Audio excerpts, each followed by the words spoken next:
So it's going to be a year since this war began between Russia and Ukraine.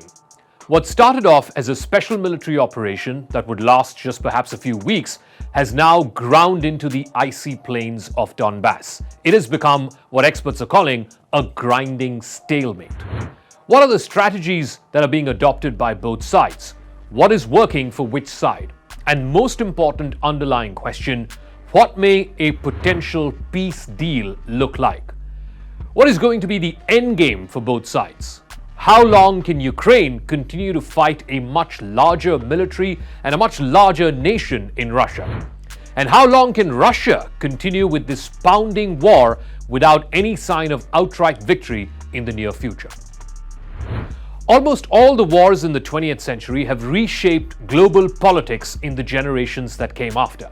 Whether it was the First or the Second World Wars, the Cold War, or even the most recent war on terror in Afghanistan and in Iraq. How may the end of the Russia-Ukraine war shape the global geopolitics of the coming generation?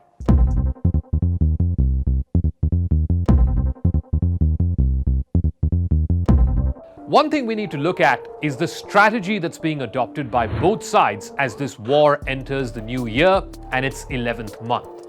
Russia, after the initial reverses, realized that this war is not going to get over as quickly as it wanted. It was started off as a military operation that could likely get wrapped up in a few weeks. The initial invasion, the aim of it was the fall of the Zelensky regime. That was not to be. Kiev did not fall, and instead, the Zelensky regime and the Ukrainian people have put up a stout defense. That defense continues to this day, after Russia has been pushed largely to the Donbas region in the east, as well as some parts of the south. Russia now has changed its tactics. It is using a lot of drones to hit Ukraine's infrastructure, particularly its energy infrastructure. This in a bid to try and wear down the Ukrainian people. And to do this, Russia is not putting boots on the ground. It is using high-technology drones, tens of thousands of them, with heavy-duty payloads. Many of these drones, whether they are the Shahids or the Muhajirs, are being provided by Iran. These are cheap, they are largely effective, and most importantly, they take away or completely negate the prospect of any human casualties. Ukraine, on the other hand, has been surviving this war and managing to put up a brave show, largely on the back of defensive weapons being provided by the United States and its European partners. It's using the HIMARS, or long-range artillery, to hit rear-side targets. These are places where Russia has stored a lot of its weapons, or it's also targeting Russian supply lines, thereby the front lines completely get choked. Over the last few months, Ukraine has hit multiple Russian ammunition depots, supply lines, rest stops. It's also managed to take back a bunch of cities in the south and the east from Russian control. Both sides are avoiding large-scale direct conflict, except in a few places like Bakhmut. One thing that both sides seem to have figured out is it's far more cheaper to avoid, as far as is possible, any human fatalities. But the question then is, will this war just keep grinding and grinding into the stalemate? How and when at all do we see a decisive breakthrough in this war? It's almost like something's got to give, but right now, nothing is. So the question then becomes, can both sides sustain this war and for how long? It's likely because Russia's method happens to be cheap, both in terms of technology as well as, of course, the lack of human casualties. Ukraine's air defense so far doesn't seem to be able to handle at least the hit on its energy infrastructure. Its people have taken a direct hit, particularly without power in the freezing winter. But then temperatures are expected to rise in the new year, and that may ease the pain somewhat. On the Ukrainian side, the West will keep up the supply of weapons. In fact, the United States alone has given more than $50 billion worth of weapons. The EU has followed that up with about $30 billion. The latest being France becoming the first country to provide Ukraine with tanks. And until the West keeps giving weapons to Ukraine, keeps this weapons pipeline going, there is no incentive for Ukraine to stop this war or even come to the negotiating table. So then, what may be the outcome? It's a question of which side cracks before the next big offensive.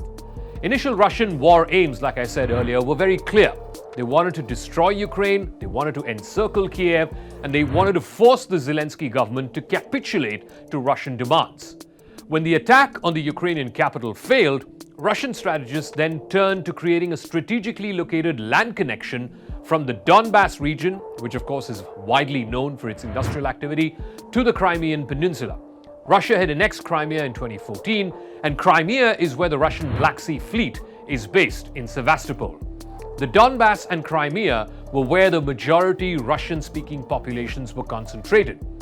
Now, any negotiated settlement allowing Russia to hold both its 2014 conquests, which is Crimea, and the territory that it's conquered in 2022, which is largely in the Donbas, would seem like a likely solution that could end this war.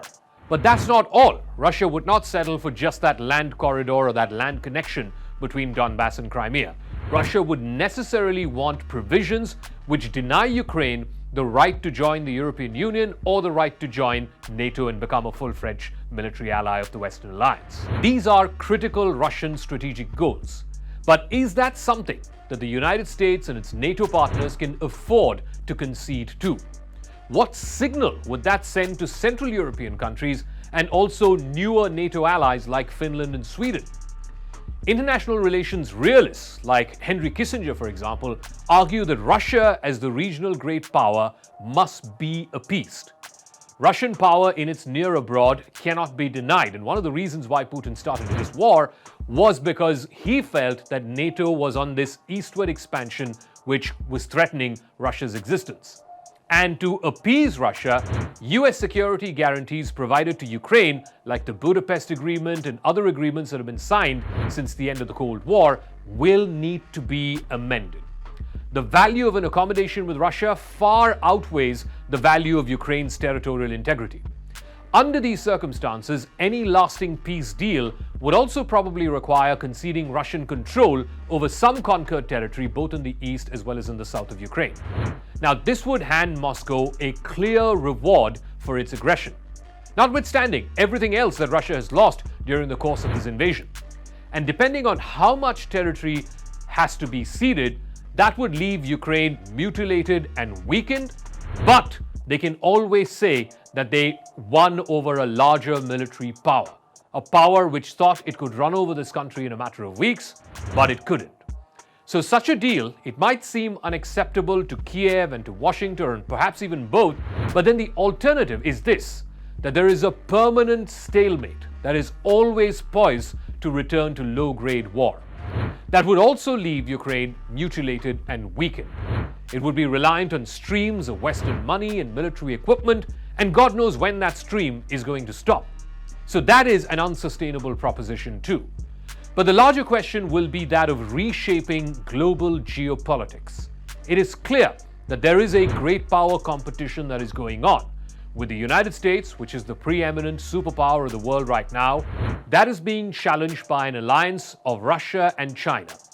This will have imminent consequences for smaller countries, particularly in Asia. It could reshape territorial disputes in the region, both maritime in the South and East China Seas, and also land disputes like the one between India and China in the Himalayas. It could even alter regional trade and trading mechanisms, and that can have far-reaching impact on Asia. Ultimately, in this great power competition, this great power rivalry, the ultimate casualty is going to be multilateralism and multilateral institutions like the United Nations, the World Bank, the IMF, etc. You are basically going to go back to the era of blocks of countries, democracies versus autocracies, that's going to seek to reshape the global order in their respective reflections.